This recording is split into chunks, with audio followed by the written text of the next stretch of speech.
What's going on, everybody? I want to thank everybody for supporting the channel. Um, my YouTube is up to 5,000 views. 5,000 subscribers. Not mine, but I mean, it's really ours because everybody's using this as a platform to get information. So it's definitely not mine. But I want to thank everybody for your support. That's big. I mean, the channel was shadow banned and stagnated at 1.7 subscribers for a long time. I got a lot of viewers, but not a lot of subscribers, but that's okay. Those viewers are going to turn into subscribers one time. So I want to go over some things, and I wish everybody is having a great Labor Day, enjoying your family, enjoying your time, and studying. Because there's never a day that you should not study. Okay, we're all here on this earth to become students, and then when we become students, we will master our own reality.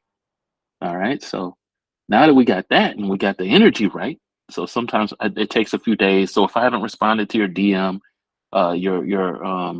your email, it's just because I'm taking a few days. I like to take some time to myself and study and kind of come back and pop off on people. So when I was trying to tell you guys that your agreement contains verbiage or wording that can mean ambiguous or can lead to ambiguity and may need clarity. The key is to understand that the freedom of your own agreement is basically in its own words. Okay. When someone says the amount of money lent to you on your behalf, they typically mean that a third party lent money on your behalf, meaning they provided funds to you on your account. Okay. So now you need to ask, where's the evidence of this? Usually for a specific purpose. Here's a breakdown of what this phrase could imply. See? Okay, a third party loan or payment. A loan by a third party. It can mean that a third party, another individual, a company, or an institution, all these people, it's the Federal Reserve, it's the Federal Reserve. No, it's not. Anybody can provide a ledger credit to you. That's all this is. This is a ledger credit. Okay, when they take your note, they never credit you. That's why you end up making the payment. Because they give you a copy of the note and you don't know what a holder is. So since you don't know what a holder is, you don't know what to do. Okay? Has provided a loan or financial support for your benefit. So for all these people, it's the Federal Reserve, it's the Federal Reserve. Go look up what a bank guarantee is. Go look up what a letter of credit is. What do you think is happening when you're going to a financial institution or when you're going to a dealership and then they're doing a loan? They don't have to go to the Federal Reserve. It's not enough money for them to go to the Federal Reserve. They go to the Federal Reserve on batch loans. You see what I'm saying? If you don't understand what batches are, then there's a lot of stuff that you don't understand. Okay. For example, a guarantor, okay, remember the guarantor or the guarantee is liable for the debt. It don't matter who it is. So if I go and I get an American Express card, American Express is liable for the debt. That's why they try to get you to act in their position, as you should get them to act in your position. Or a cosigner might take out a loan on your behalf, or someone might cover an expense on your behalf with the expectation of repayment. So when they took their rights and they assigned it to the bank, they never loaned you any money, but they assigned their rights in the agreement. That means the bank has no rights in the agreement. So guess what? You either have to give them rights or assert your rights. All right, payment on your behalf. It might also mean that someone has paid a full sum of money on your behalf, potentially as a loan you were already expected to repay. For instance, a friend or family member might pay a bill for you with the understanding that you will reimburse them later. Okay, so now we're getting to credit and financial obligations. Okay, creation of debt. This phrase could imply that the financial obligation has been created in your name or for your benefit. Either one means you have a claim to it. Okay, you have to understand 16433.2 does not have to be stated in the contract for it to be effective in a contract. I forgot the statute that says that, but when I found that out, I was like, more fire, more fire. All All right, you may be responsible for repaying the amount lent. Remember, lent, okay? Look up what lent means. Look up these contexts. Ask questions. If you want to learn how to write more effective letters, you will ask questions. That's why I try to tell you guys, if you don't fully understand this, send letters to your bank and ask questions until you fully understand these terms. You can ask anybody you're in contract with at any time. You can ask them questions about the contract. You see what I'm saying? What is my role in this? How did I become obligated to this? What is blah blah blah? You can ask them whatever question you want. Why?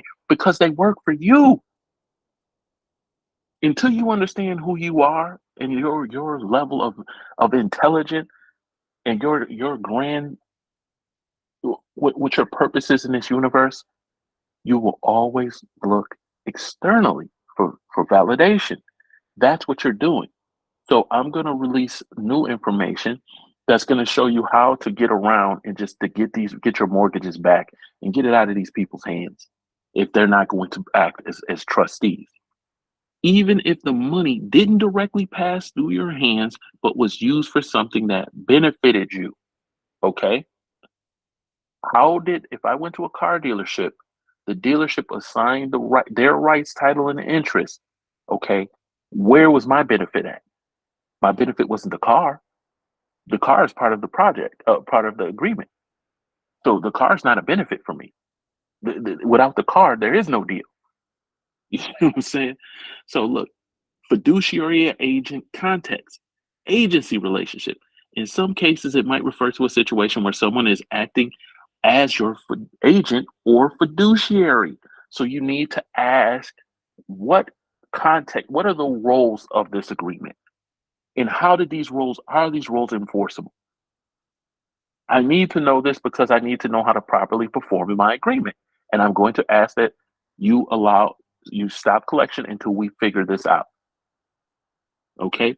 That doesn't mean they have to do it. They don't have to do anything. Remember, you're dealing with other people. That's what y'all got to understand. You don't send me a magic letter and they didn't give me pushback. Blah, blah, blah, blah. They can do whatever they want to.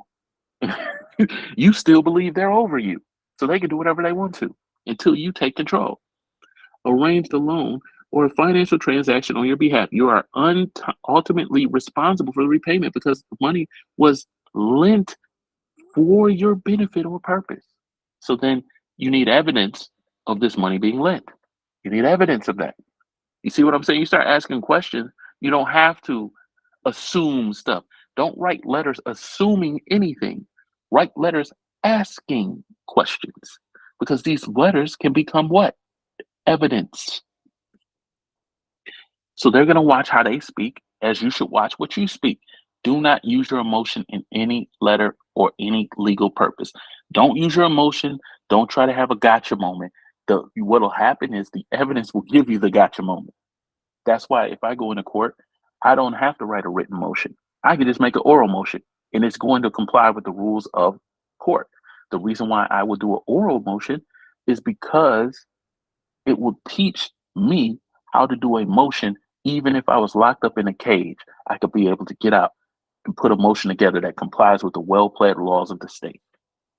So they can't say I didn't follow the rules, but I can say that they didn't. That's the point. That's the point. You don't have to have a gotcha game. That you're gonna have a gotcha game by the evidence. All right. Potential legal obligations. Depending on the context, this phrase may also indicate that you have a legal obligation to repay an amount, even if you didn't directly receive the funds. This is common in situations where someone takes out a loan or makes a payment on your behalf with your consent. See, they have to have your consent.